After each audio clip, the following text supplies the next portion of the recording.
Now, the Irish international, Munster Rugby and UL Bohemians player Eimear Considine and her sister, the AFLW player with Adelaide Crows Ailish Considine, join us now as Aviva Ireland launches its hashtag Lace Up With Pride campaign. Teaming up with Intersport Elveries, the campaign will give people the chance to buy rainbow laces for €4 at selected stores and online at www.elveries.ie, with all profits going to the LGBTI plus charity Belong to Youth Services. Eimear and Ailish, how are you getting on? Great, thanks for having us on. Good. Absolutely, absolute pleasure. Ailish, I have to start with you.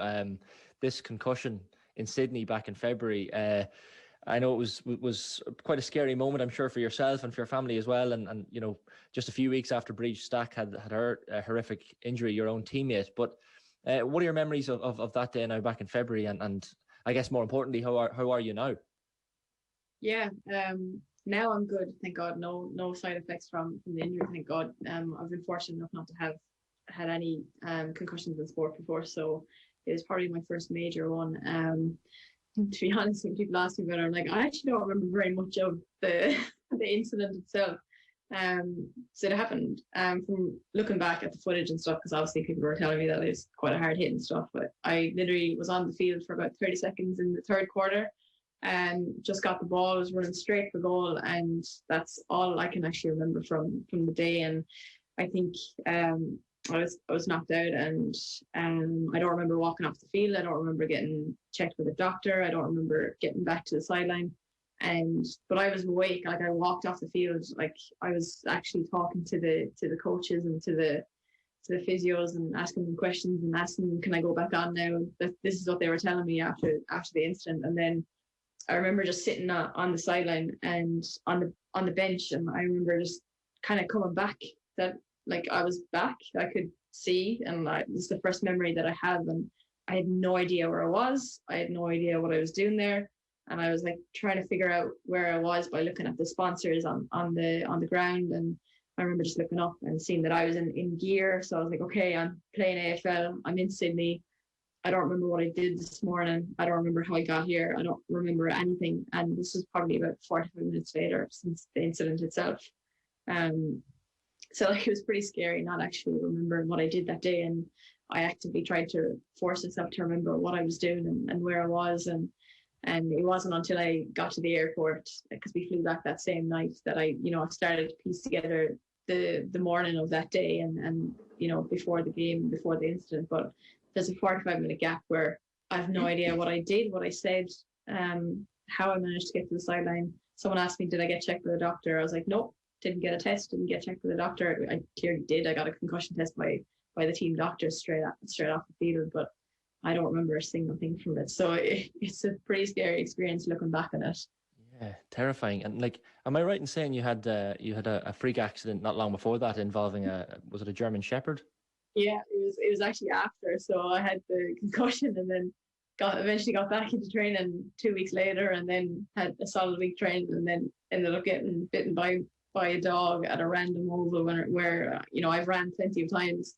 Just randomly just came up and went straight for my hip and got me to the ground and gave me a nice few puncture wounds, and I've a nice scar coming home with me now after it. Well, delighted you're okay now. At least you can laugh about it looking back now, and it's all kind of done. But Eimear, for you, like, the time difference and distance, I guess, doesn't make it easy, for family members for something like that when the game's in Australia. But you were in camp with the Irish rugby team when that concussion injury happened in the AFLW game with Ailish. But it must have been a scary call for you to get, and even a match, I guess, if you were watching as well, to see your family member going through something like that. Yeah, so obviously it's in the middle of the night over there, and I think Mum was actually watching it and she saw her go off. But I think the scary thing was that she didn't move for a few seconds. I think it would have been like 20 or 30 seconds where she just lay on the ground. And obviously I woke up then up in Dublin and I checked Twitter. The first thing I do is check Twitter to see the score of the game, and then you just see Ailish Considine taken off with an injury, and you just always think the worst of what it is.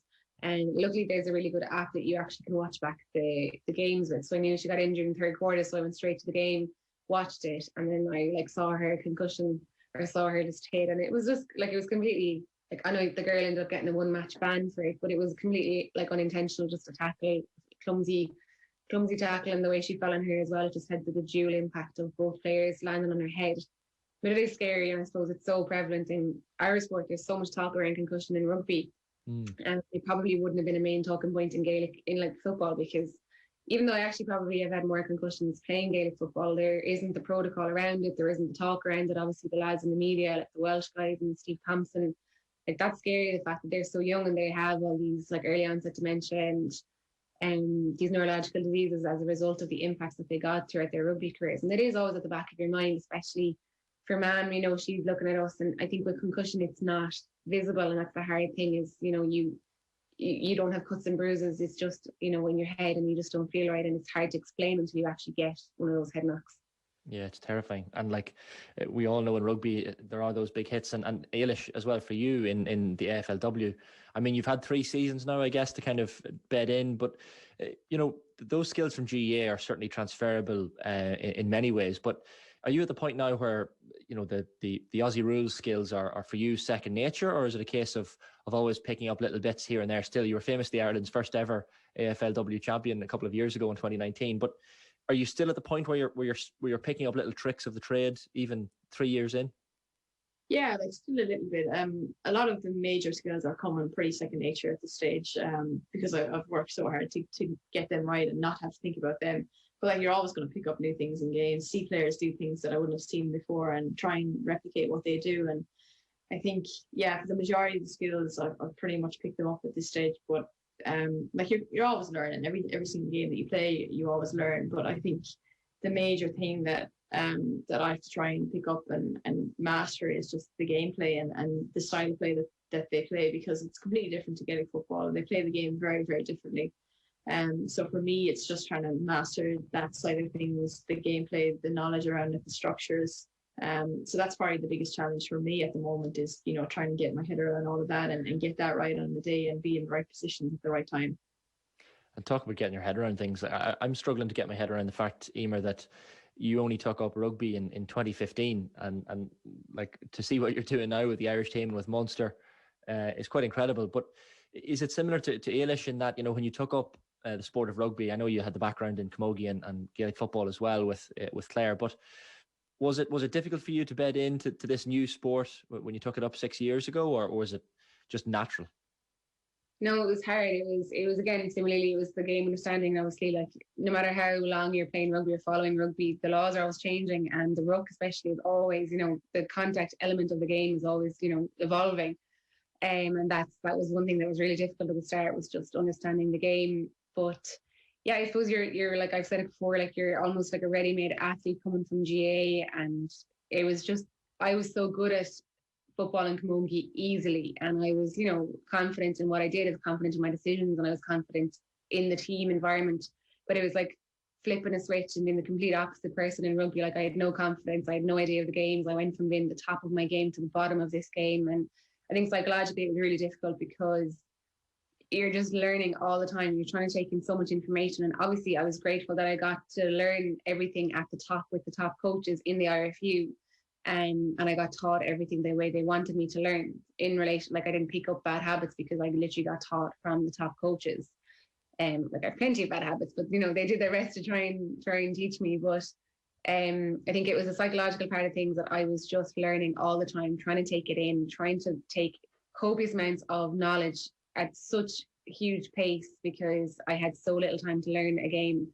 And like sevens was so challenging, but it did give me the fundamentals of rugby. Like if you can't pass in sevens, you know, it's so important in the game. If you can't tackle in sevens, it's so important. So those skills, being able to ruck, pass, catch, tackle in sevens, like it really brought my 15s game on. And yeah, I never imagined it would work out like this. I never imagined I'd play rugby for Ireland.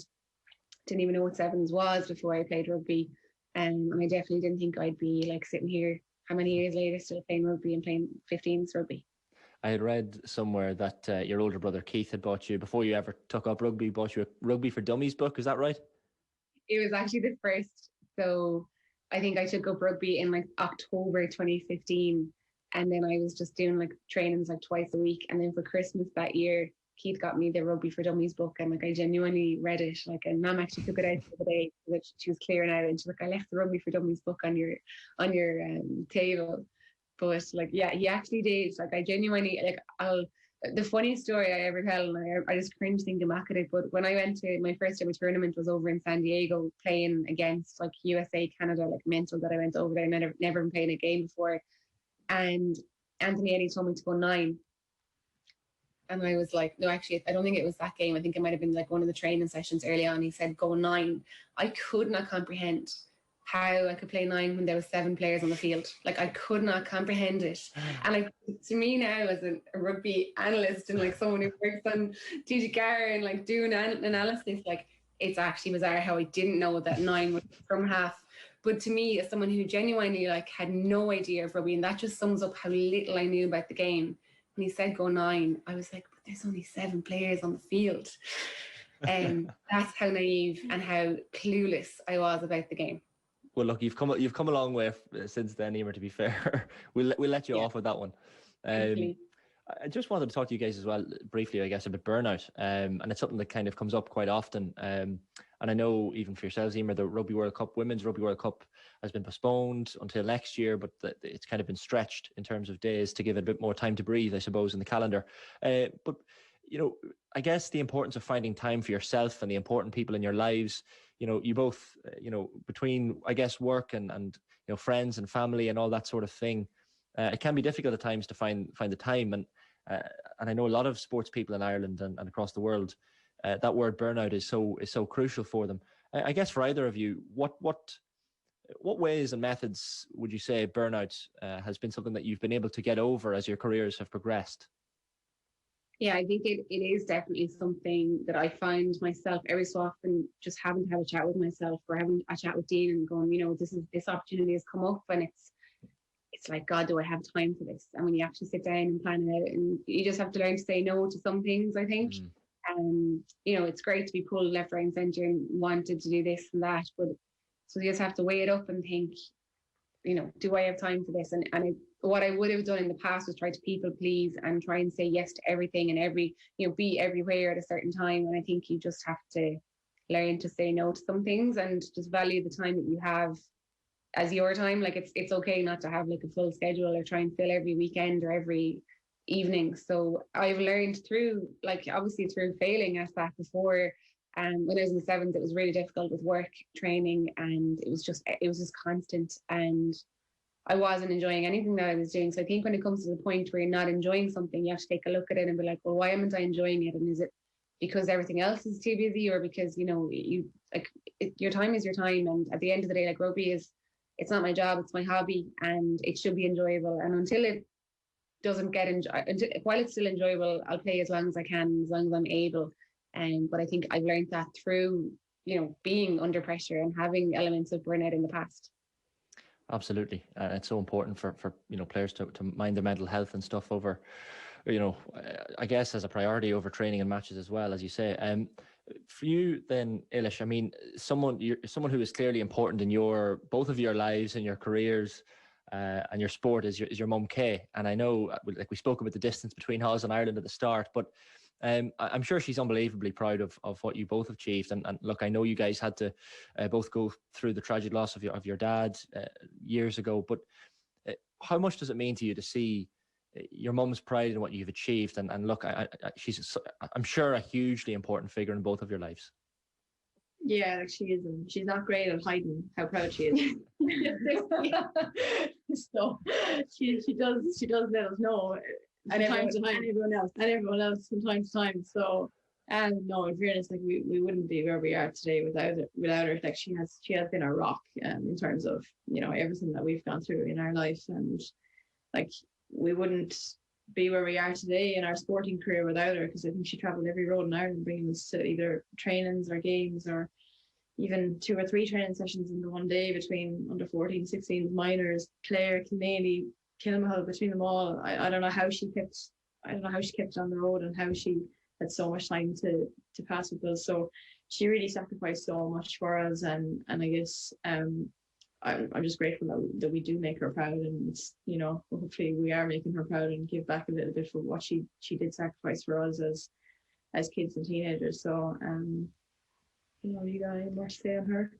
Yeah, I just think, like, she, as an adult now who has to, you know, do your own washing and do your own food and live like, you know, life, normal life. Like when you actually think of what she did, So how she did it. there wasn't enough hours in the day. Like I don't have enough hours in the day to do stuff for myself, not to talk about trying to do to others and try and accommodate like your two daughters going to X, Y, and Z training sessions, and like we were playing every instrument under the sun as well. Like it wasn't just sport. There was piano, guitar, fiddle. Like we had it all. Like there wasn't an evening we were idle. So, I think our busyness and our ability to be able to juggle stuff comes from years of practice of trying to juggle everything, on top of like being in school and everything. So, yeah, we're extremely grateful, and yeah, she knows it as well.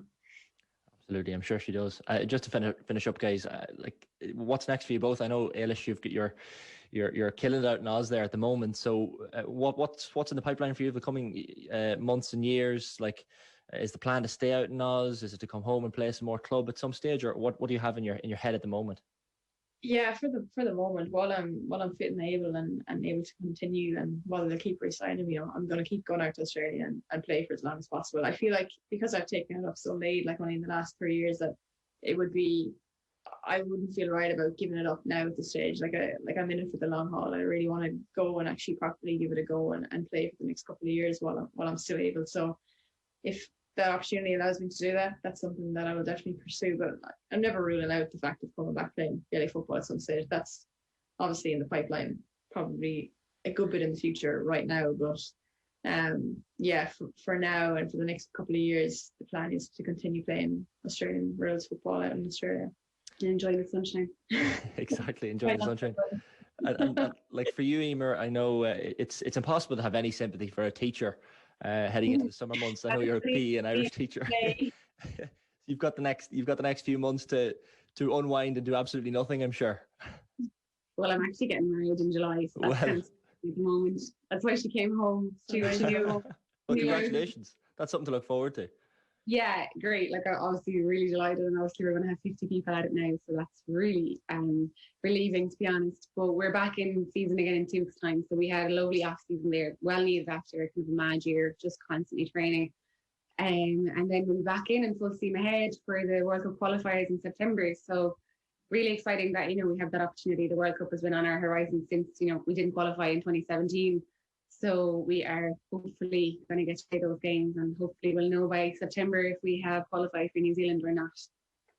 Absolutely. Well, listen, guys, it's been an absolute pleasure talking to you both. And I should mention as well, just what I mentioned at the start, but you're both on with us because Aviva Ireland are launching its Lace Up with Pride campaign, teaming up with Intersport Elveries. The campaign will give people the chance to buy rainbow laces for €4 at selected stores and online at elveries.ie, with all profits going to the LGBTI plus charity Belong to Youth Services. So listen, Eimear and Ailish, keep doing what you're doing, and no doubt we'll speak to you both very soon again, no doubt. So thanks a million. Cheers, thanks for OTB AM.